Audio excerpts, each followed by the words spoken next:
नमस्कार. प्रेम आहेच्या मागील भागासाठी चॅनलला भेट द्या. आता आपण पुढील स्टोरीला सुरुवात करू. भविष्यात दोन्ही कुटुंब एकमेकांचा आधार बनतील.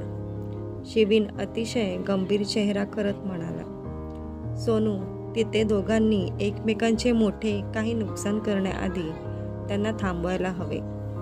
मी विचार करतोय की आपण त्यांना आपले नाते सांगू.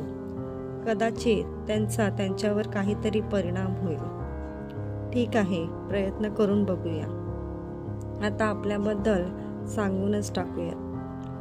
त्याच दिवशी दोघेही आपापल्या घरच्यांसोबत व्हिडिओ कॉल करत असताना दोघांनीही स्पष्टपणे सांगितले की तुम्ही तुमच्यातील भांडणं इथेच थांबवा, कारण नोकरी मिळताच आम्ही लग्न करणार आहोत आणि आम्ही आत्ताही एकत्रच राहत आहोत.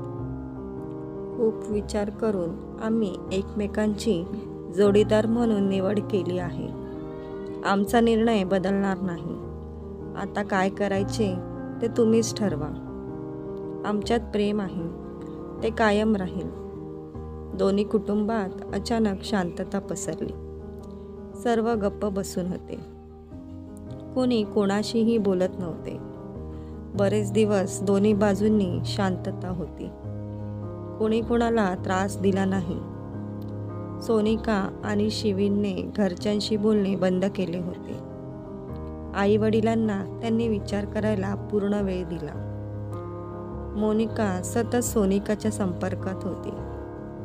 दोन्ही कुटुंबातील वाद मिटवण्यासाठी ती सर्वतोपरी प्रयत्न करत होती. 3 दिवसांनी सोनिकाचे कुटुंबीय सोनिकाशी बोलत होते.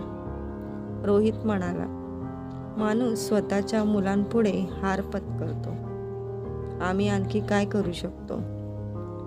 तू तिला पाहिजे तसे वागू शकते. मोनिका हसली.